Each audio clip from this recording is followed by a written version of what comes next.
Hello, bachcho. Let's read this question. The question says an element X from group 2 of the periodic table reacts with an element Y from group 17 to form a compound. Question A, what is the nature of the compound formed? Question B, state whether the compound formed will conduct electricity or not. Question C, give the formula of the compound formed. Question D, what is the valency of element X? Question E, how many electrons are there in the outermost shell of an atom of element Y? सो इस question में बताया गया है कि एक element है X जो कि पीरियोडिक टेबल का ग्रुप 2 से बिलोंग करता है, वो रिएक्ट कर रहा है और एक एलिमेंट के साथ, वो है Y। ये जो एलिमेंट Y है ये पीरियोडिक टेबल का ग्रुप 17 से बिलोंग करता है और रिएक्शन के बाद ये एक कंपाउंड फॉर्म कर रहा है। सो यहाँ पे 5 क्वेश्चंस दिया गया है, हमें ये क्वेश्चंस को वन बाय वन सॉल्व करनी है। So let's start the discussion. जान लेते हैं कि इस क्वेश्चन का की कंसेप्ट क्या होगा।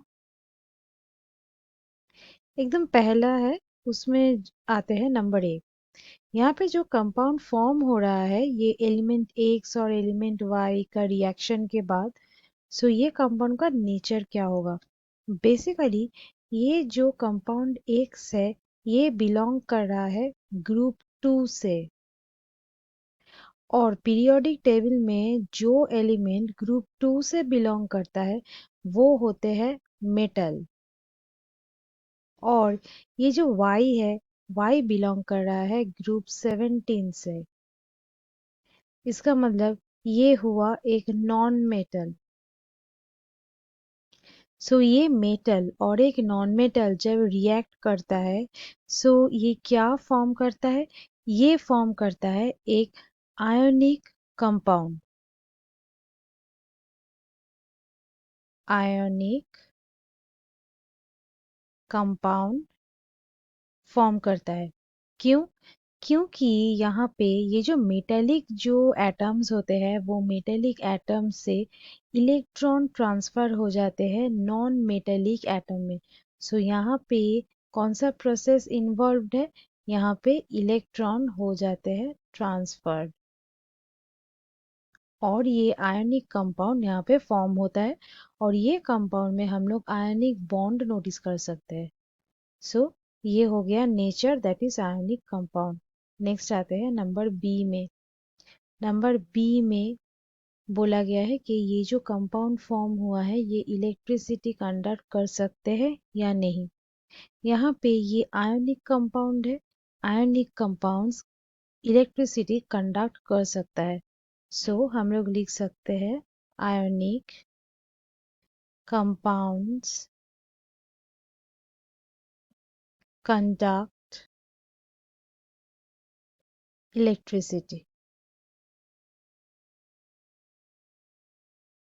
नेक्स्ट आते हैं नंबर सी में। नंबर सी में पूछा गया है कि ये जो कंपाउंड यानी कि ये जो आयनिक कंपाउंड फॉर्म हुए हैं उसका फॉर्मूला क्या होगा।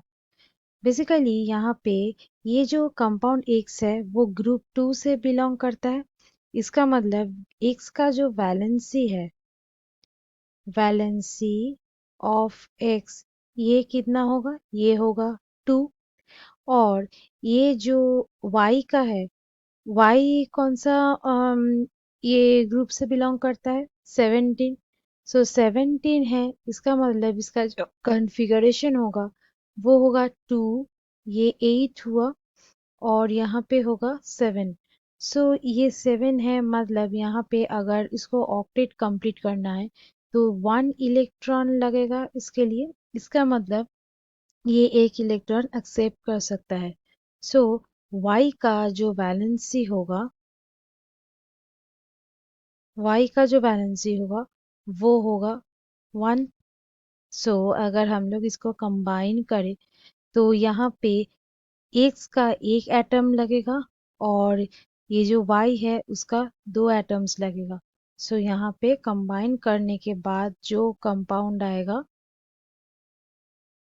कंपाउंड वो होगा XY2। ये हुआ वो कंपाउंड। नेक्स्ट आते हैं नंबर डी में।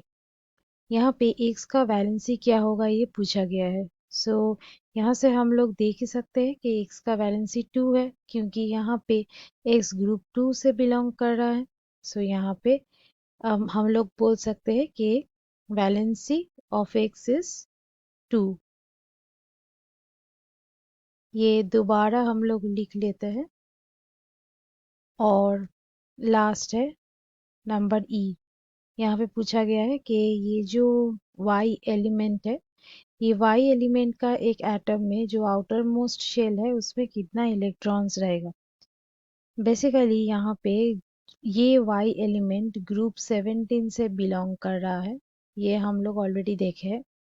सो यहाँ पे अ, हम लोग ये कितना इलेक्ट्रॉन्स है वो कैसे कैलकुलेट कर सकते हैं, एक फॉर्मूला से। वो फॉर्मूला क्या है? फॉर्मूला है ग्रुप नंबर,